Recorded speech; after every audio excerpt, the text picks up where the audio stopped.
नमस्कार साथियों, आप देख रहे हैं डाइट एजुकेशन बाड़मेर का ये यूट्यूब चैनल, जहां लाते हैं हमारे एक्सपर्ट द्वारा तैयार किए गए वीडियो लेसन।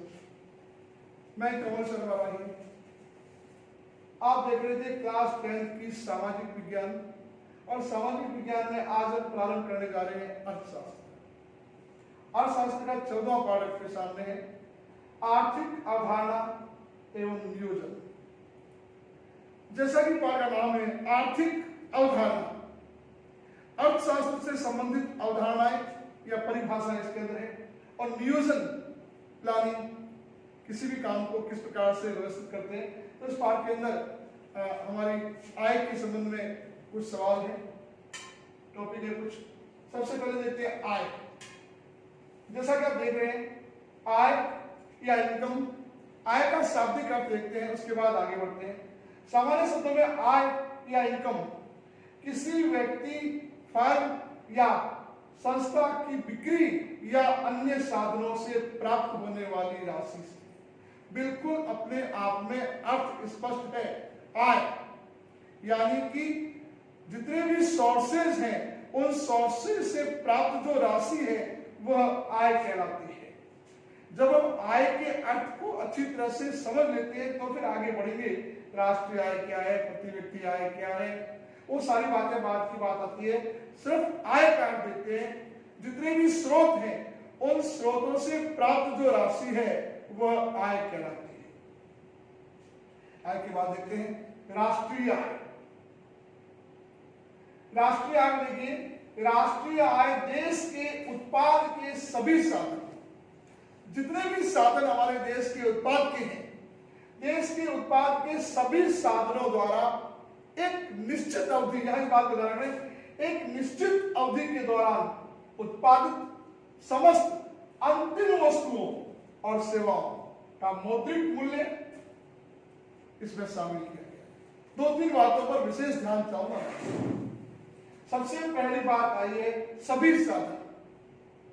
देश के अंदर इनकम के जितने भी सोर्सेज हैं, उन सभी सोर्सेज से प्राप्त एक। फिर बात आई निश्चित अवधि, उसके लिए निश्चित अवधि हो, चाहे वो निश्चित वित्तीय वर्ष हो या निश्चित माह हो, निश्चित वीक हो, निश्चित दिन हो, के दौरान उत्पादित समस्त, या बताइए समस्त साधनों का या अंतिम वस्तुओं और सेवा, दोनों आगे, वस्तु प्लस सेवा, इन दोनों से जो राशि प्राप्त होती है उनके मौद्रिक मूल्य को राष्ट्रीय आय कहते हैं। वापस इसको आय से जोड़ते हैं। आय यानी इनकम, विभिन्न साधनों से प्राप्त राशि। तो यहाँ एक बात नई आई है, वस्तुओं और सेवाओं से प्राप्त मौद्रिक राशि, मौद्रिक मूल्य के रूप में जो राशि शामिल है वह राष्ट्रीय आय है। नीचे एक बात को स्पष्ट कर दिया गया है, नोट में देखिए आप, राष्ट्रीय आय में देश की अंतिम वस्तुओं और सेवाओं के मूल्य को शामिल किया गया। आप परिभाषा को देखें, इसके अवधारणा को देखें, बिल्कुल स्पष्ट हो जाएगा।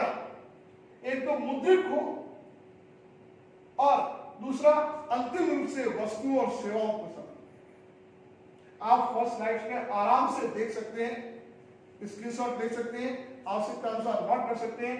यहाँ आय का अर्थ आपने समझ लिया और आय के बाद समझा राष्ट्रीय आय। तो राष्ट्रीय आय में ये स्पष्ट हो गया, एक निश्चित अवधि के दौरान हो, उत्पादित अंतिम वस्तुओं और सेवाओं का मौद्रिक मूल्य।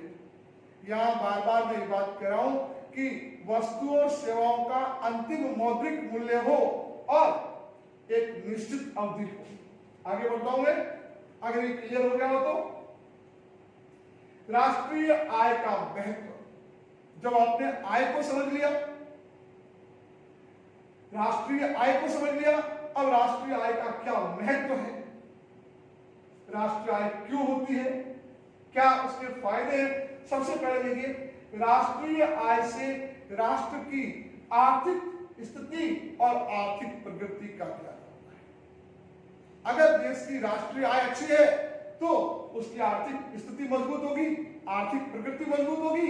यहां ये बात बिल्कुल स्पष्ट है, जैसी देश की राष्ट्रीय आय होगी वैसी देश की आर्थिक स्थिति होगी और वैसी देश की आर्थिक प्रगति होगी। पहला बात। दूसरी बात देखिए, राष्ट्रीय आय में या राष्ट्रीय आय के अंतरराष्ट्रीय आधार पर हम विभिन्न राष्ट्रों की अर्थव्यवस्थाओं की तुलना कर सकते हैं। अगर आपको अपने देश की राष्ट्रीय आय का ज्ञान है तो आप दूसरे देशों से तुलना कर सकते हैं। फॉर एग्जाम्पल, आपको अपने देश की राष्ट्रीय आय का ज्ञान है तो आप अन्य देशों से उसकी तुलना कर सकते हैं। तुलनात्मक स्थिति का पता चल सकता है कि राष्ट्रीय आय में आपकी देश का कौन सा नंबर आता है। दो बातें क्लियर हो गई है। तीसरी बात, राष्ट्रीय आय से अर्थव्यवस्था के विभिन्न क्षेत्रों के योगदान एवं उनके सापेक्षिक महत्व की जानकारी। तीसरे बात पे विशेष तौर से ध्यान दीजिए। राष्ट्रीय आय इस बात को इंगित करती है कि किस किस क्षेत्र से कितनी कितनी राशि किस अवधि में प्राप्त हुई है। वो सारी की सारी जो स्थिति है वो राष्ट्रीय आय में स्पष्ट होगी। यानी कि ये अपने आप में स्पष्ट हो जाता है कि आप तुलना कर सकते हैं और तुलना के साथ साथ आप ये भी दे सकते हैं कि किस क्षेत्र का कितना योगदान इसके अंदर है। क्या आता है, राष्ट्रीय आय के अनुमानों के आधार पर ही अर्थव्यवस्था के लिए भावी नीतियों का निर्माण किया जा सकता है। यहां ये बात बिल्कुल अपने आप में स्पष्ट हो जाती है कि राष्ट्रीय आय के आधार पर आप अपने देश की भावी रणनीति के बारे में पता लगा सकते हैं, भावी रणनीति का ज्ञान कर सकते हैं और फ्यूचर जो प्लानिंग है राष्ट्र की वो सारी की सारी हमारी राष्ट्रीय आय के आधार पर निर्भर करती है। साथियों, यहाँ 4 महत्वपूर्ण बिंदु है। पहला, आर्थिक स्थिति और आर्थिक प्रगति का जानकारी लेना। दूसरा, यह अन्य राष्ट्रों से तुलना करना। और तीसरा होता है राष्ट्र में किस आर्थिक क्षेत्र का कितना योगदान है इसका पता लगाना। और फिर हम भविष्य की नीति निर्माण का कार्य भी इसके माध्यम से कर सकते हैं। अगली और आज की लास्ट क्लास प्रति व्यक्ति आय।